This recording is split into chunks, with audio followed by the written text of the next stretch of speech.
On oublie facilement que chaque arme russe en Ukraine est faite de nombreuses pièces. Un obus d'artillerie requiert des matériaux pour l'enveloppe et des explosifs pour éviter qu'il ne soit qu'un simple morceau de métal après l'impact. Retirer une seule pièce, et l'arme ne peut pas être fabriquée. C'est précisément ce que l'Ukraine a fait ce week-end. L'Ukraine a frappé à 1800 km, soit environ 1118 miles, à l'intérieur de la Russie, pour détruire une usine chimique essentielle à la production de munitions russes. Le cercle proche de Vladimir Poutine est furieux après une nouvelle victoire ukrainienne avec une frappe en profondeur, illustrant une guerre des 1000 coupures. Le 14 septembre, le Kiev indépendant a rapporté, avec d'autres médias, une frappe de drones ukrainiens à longue portée la veille. Lors de cette frappe, l'Ukraine a envoyé ses drones presque aussi loin qu'elle ne l'avait jamais fait en Russie. Pourquoi, après avoir parcouru plus de 1000 miles, choisissait-il d'atterrir à Piamkraï? Eh bien, c'est là que se trouve l'usine chimique Metafrax, qui produit plusieurs produits chimiques utilisés dans la fabrication de l'artillerie et des mines russes. L'attaque a eu lieu vers 21h-20h locales, rapporte le Kiev indépendant. Et cela a vu l'Ukraine frapper une entreprise industrielle dans la ville de Goubaka, qui s'avère maintenant être l'usine chimique en question. Au-delà de cela, nous ne connaissons pas beaucoup d'autres détails. Interfax indique qu'une de ses sources, à la direction principale du renseignement du ministère de la Défense ukrainien, a confirmé que la frappe a bien eu lieu. L'attaque a été menée par les forces de système sans pilote du département des opérations actives, relevant du ministère de la Défense ukrainien, responsable de nombreuses frappes en profondeur majeures de l'Ukraine. La source a aussi confirmé que l'usine Metafrax a été visée pour sa production chimique, notamment d'explosifs à base d'urée, de méthanol et de penthrite. C'est ce que l'Ukraine voulait interrompre. Il existe également une vidéo, cependant, les images ne montrent pas directement la frappe. Euromaidan Press a publié sur X une vidéo apparemment filmée par un passager passant devant l'usine Metafrax. La vidéo de 42 secondes, selon Euromaidan, et publiée d'abord par Astra, montre de la fumée montant de l'usine. Bien qu'un grand bâtiment empêche quiconque de voir l'origine de la fumée. Mais l'image devient plus claire vers la 20e seconde. Le vidéaste amateur zoome alors sur ce bâtiment pour le montrer ou pendre des plaques de métal. Et il y a une énorme marque de brûlure au-dessus des dégâts. Cela n'arrive pas par hasard. Ce bâtiment a subi un impact direct causant de gros dégâts, mais il n'y a aucune confirmation officielle. Et, en dehors de la source d'Interfax, il n'y a eu aucune déclaration officielle de l'Ukraine concernant la frappe. Du moins, pas encore. Le Kiev indépendant précise ne pas avoir pu confirmer de façon indépendante que la frappe a visé l'usine chimique ciblée par l'Ukraine. Cependant, la courte vidéo suggère qu'il ne s'agit que d'une question de temps avant que cette confirmation n'arrive. Une chose que nous savons, c'est que le gouverneur régional de Goubaka a au moins confirmé que l'Ukraine a attaqué la région le 13 septembre. Dmitri Makonin, dans une réaction typiquement russe, a utilisé Telegram pour minimiser la frappe et inciter les habitants à rester calmes, sans paniquer. Makonin a déclaré qu'un drone ennemi a récemment pénétré une entreprise industrielle de Goubaka. Intéressant, le gouverneur régional confirme que le drone a franchi les défenses aériennes russes. Il ne précise pas ce que le drone a touché, ni s'il a frappé quelque chose. Il n'y a aucune victime, l'entreprise fonctionne normalement. Les services d'urgence interviennent sur place. Il n'y a aucune menace pour la sécurité des habitants. Restez calme et fiez-vous uniquement aux sources officielles. La situation est sous contrôle, a ajouté Makonin. Tout cela semble assez standard jusqu'à présent. Cependant, la demande de Makonin, invitant toute personne lisant cette déclaration à n'écouter que les sources officielles d'information, laisse entendre que la Russie tente de contrôler le récit autour de cette frappe. Et Makonin le rend parfaitement clair avec la dernière partie de sa déclaration sur Telegram. Je demande aux habitants de ne pas publier de photos ou vidéos du drone. En publiant de telles informations sur les réseaux sociaux, vous aidez l'ennemi, qui a fait une nouvelle tentative pathétique pour nous intimider. Ils n'y arriveront pas. La victoire sera à nous, conclut Makonin. Cette confiance vise sans doute à inspirer. La Russie veut surtout interdire à ses citoyens de partager des vidéos sur les réseaux sociaux. Des vidéos de l'usine montreraient la réussite de l'Ukraine, ce que la Russie veut empêcher de diffuser. Contrôler les récits est plus difficile quand des vidéos contredisent la version officielle russe. Le Kremlin veut tellement bloquer les vidéos en ligne qu'il autorise déjà certaines régions à infliger des amendes, les habitants publiant en ligne des images de frappes de drones. C'est ce qu'affirme Medusa, qui a rapporté en juin que le Kremlin avait officiellement envisagé une interdiction nationale de la publication d'images de frappes de drones, avant de reculer pour préserver l'équilibre entre sécurité de l'information et liberté. Interdire le partage de ces images nuirait encore plus à l'image de la Russie auprès de ses ennemis. Désormais, Medusa affirme que des sanctions sont adoptées au niveau régional, avec 12 régions de Russie qui appliquent désormais des amendes. À ce jour, seuls Tula et Kaluga ont appliqué leurs amendes, Kaluga ayant porté 42 affaires de délits liées à des images de drones devant les tribunaux. Les personnes prises en train de partager des images peuvent avoir à payer jusqu'à 4000 roubles, soit environ 48 $, tandis que les organisations qui partagent des images doivent s'acquitter d'une amende plus lourde d'environ 1200 $. Nous ignorons si ces lois existent en Dopamcray. L'absence d'images, sauf une vidéo montrant l'installation Metafrax endommagée, suggère que les avertissements de Makonin sont pris au sérieux. Que ce soit parce que les habitants de la région veulent tellement soutenir la Russie ou parce qu'ils ne veulent pas être sanctionnés, cela dépend du spectateur. Il reste néanmoins évident qu'une frappe a bien eu lieu. Makonin l'a presque confirmé, sans donner de détails. Une vidéo montre l'installation Metafrax fumant, avec des dégâts visibles sur un bâtiment, apparemment causés par un drone. Selon Interfax, des sources du ministère de la Défense ukrainien confirment la frappe. Les preuves semblent assez claires, Metafrax est en train de brûler. Mais pourquoi l'Ukraine a-t-elle choisi cette installation pour sa dernière frappe à longue portée? Selon Euromaidan Press, le statut de l'usine aurait influencé la décision lors de l'attaque ukrainienne. Metafrax compte parmi les plus grandes entreprises privées russes, classé 200e au Forbes 2021. Le Kiev indépendant précise qu'en 2023, Metafrax Chemicals a inauguré une nouvelle unité de production d'urée ammoniac-mélamine à l'usine de Gubaka, produisant 30 000 tonnes d'ammoniac en 8 mois. Metafrax Chemicals, gestionnaire de l'installation, a été sanctionné par le Royaume-Uni et l'Ukraine en raison de son importance pour l'effort de guerre russe. Cette usine, une cible majeure, a été frappée par l'Ukraine. Même si les dégâts causés ne sont pas graves, cela suffit à montrer qu'elle est capable de s'emparer de cette cible. N'oubliez pas que l'usine est aussi à environ 1200 miles de la frontière entre l'Ukraine et la Russie. Poutine et ses sbires n'auraient jamais cru qu'un drone ukrainien atteindrait si loin la Russie, même il y a 1 an. Mais l'Ukraine vient de réussir ce pari. Et ce faisant, l'Ukraine a montré à la Russie qu'aucune de ses installations de production n'est à l'abri, peu importe à quelle profondeur elles se trouvent à l'intérieur du territoire russe. C'est un message important à faire passer. Mais au-delà des aspects symboliques de cette frappe, l'Ukraine cherche clairement à perturber l'approvisionnement en produits chimiques fabriqués par l'usine, dont plusieurs ont des applications militaires. Prenons l'urée comme exemple. L'urée en elle-même n'est pas forcément un produit chimique dangereux, c'est un engrais utilisé en agriculture. Mais mélangé à de l'acide nitrique, cet engrais donne du nitrate d'urée, un explosif puissant connu pour son usage dans des engins explosifs improvisés. Engins explosifs improvisés. La Collective Awareness to Munitions non explosés indique que des engins explosifs improvisés en Irak, Afghanistan et Pakistan contenaient ce composé chimique. Le nitrate d'urée est aussi souvent utilisé par les terroristes pour fabriquer des bombes avec des produits chimiques courants. Grâce à son insensibilité et sa stabilité explosive, le nitrate d'urée est surtout utilisé comme charge principale dans les gros engins explosifs improvisés selon la source. La Russie a sans doute perçu ce potentiel. Elle n'utilise pas l'urée comme les autres, donc pas de nitrate d'urée.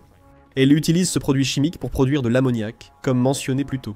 Selon Euromaidan Press, la Russie fabrique du nitrate d'ammonium à partir d'ammoniac et d'acide nitrique, un composé utilisable dans des obus et des mines. Vous vous rappelez notre remarque sur l'inutilité d'une arme sans ses pièces essentielles. C'est ce qu'a visé l'Ukraine avec cette frappe.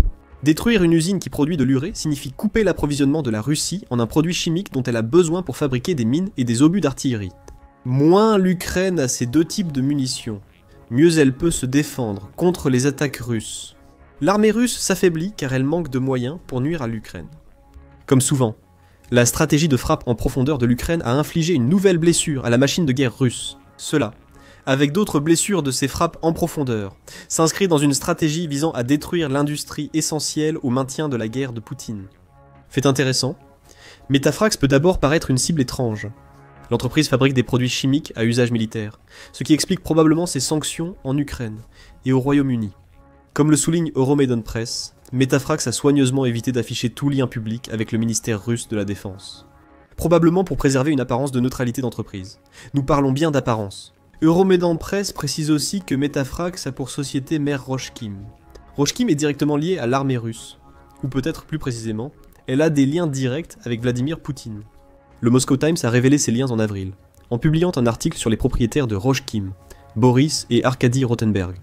Il serait facile de supposer que ces frères ne sont que deux parmi les nombreux oligarques qui font leurs millions grâce aux politiques tordues de Poutine et à sa manière corrompue de diriger son gouvernement. Cependant, Les liens des Rotenberg avec Poutine sont anciens. Selon le Moscow Times, les frères sont des amis d'enfance du dirigeant russe. Les frères ont été très occupés pendant la guerre en Ukraine. Selon le Moscow Times, ils ont tous deux conçu et se sont positionnés comme les principaux bénéficiaires de plusieurs saisies d'actifs russes en temps de guerre. Et ils se sont concentrés sur l'acquisition du plus grand nombre possible d'entreprises chimiques au cours des dernières années. Ce que font les frères, c'est vraiment du gros business. Le procureur général russe a poursuivi plus de 85 entreprises et récupéré 24 000 milliards de roubles pour l'État.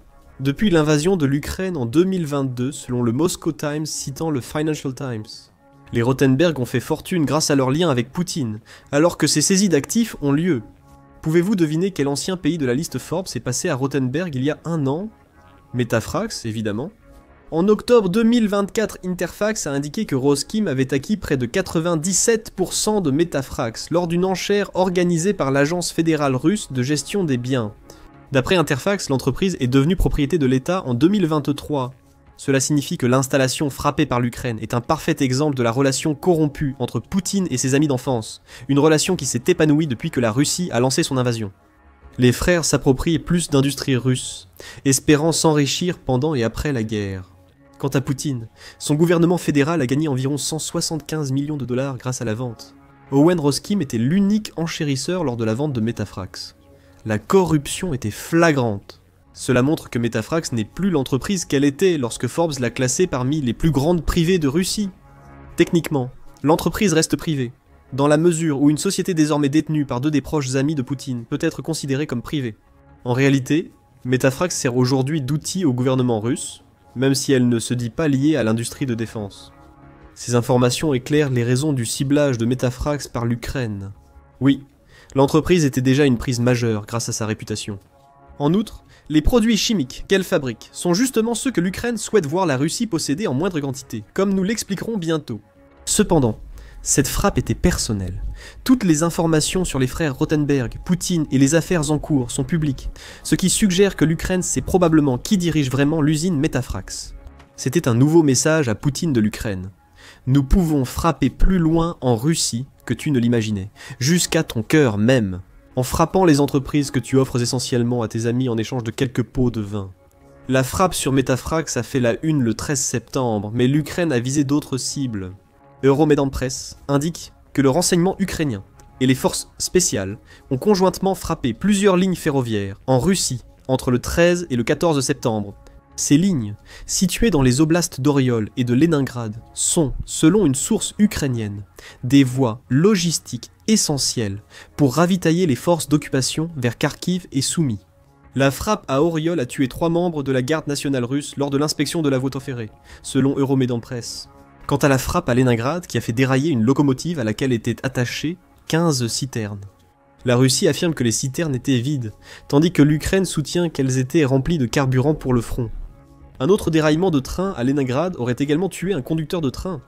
Le 12 septembre, la veille de la frappe sur Metafax, l'Ukraine a attaqué une raffinerie de pétrole en Bachkirie, Russie, située à environ 1500 km de la frontière ukraino-russe. Cette frappe montre que l'Ukraine veut poursuivre ses attaques contre les raffineries débutées en août, ayant déjà mis hors service 20% de la capacité russe et causé des pénuries de carburant. L'Ukraine a été très active ce week-end. Nous pensons vraiment que Vladimir Poutine a été touché en plein cœur. Ses amis doivent faire face aux dégâts causés à leur usine chimique, qu'ils ne possèdent que parce que Vladimir Poutine leur a permis de l'acheter, grâce à des saisies d'actifs. 2 trains russes ont déraillé, dont un transportait possiblement du carburant au front. Et l'une des installations responsables de la production de ce carburant vient peut-être d'être mise hors service par un drone ukrainien. Revenons au point évoqué sur l'Ukraine, qui prive la Russie de produits chimiques essentiels après la frappe sur Metafax. Sur le front de l'artillerie, la Russie ne peut pas se permettre de perdre une usine qui joue un rôle aussi vital dans la production de plus d'obus d'artillerie pour le pays. L'artillerie est l'une des armes clés de la Russie depuis le début de son invasion. Cela permet de bombarder les fortifications ukrainiennes et de les affaiblir pour faciliter l'avancée russe. Seulement, ces bombardements se sont affaiblis en 2025 et... En janvier, Newsweek a indiqué que les frappes à longue portée ukrainiennes avaient réduit de moitié les stocks d'artillerie russes. Moins d'un mois après, on comprenait pourquoi cela comptait. Selon Espresso TV, le commandant en chef ukrainien, Oleksandr Syrski, indiquait il y a un an que les forces russes avaient un avantage de 10 contre 1 en munitions d'artillerie. Aujourd'hui, ce ratio est presque de 2 contre 1, a déclaré Syrski sur Facebook le 8 février. Sierski a noté que l'Ukraine a détruit plus de 13 000 systèmes d'artillerie russes cette année, en plus de ses frappes en profondeur. La Russie, après avoir détruit ses stocks d'obus d'artillerie, cherche désespérément à s'en procurer, et s'adresse désormais à la Corée du Nord, selon Forbes. Cela montre que Poutine place davantage la Russie sous l'influence de la Corée du Nord, qui l'aide. Elle finira par demander à la Russie de lui rendre l'appareil. Après l'attaque de Metafrax, la Russie pourrait dépendre davantage de la Corée du Nord. Cela signifie moins d'obus d'artillerie pour la Russie. De plus, si Euromaidan Press a raison, et que les produits de Metafrax servent aussi à fabriquer des mines, l'Ukraine a remporté une nouvelle victoire pour ses soldats. À ce stade, elle semble plus être une terre de mines qu'autre chose. Le Centre d'analyse des politiques européennes, ou SEPA, a rapporté en novembre 2024 qu'environ 2 millions de mines ont été disséminées en Ukraine, contaminant environ 40% du territoire du pays. Certaines de ces mines ont aussi été posées par l'Ukraine pour se défendre contre les Russes.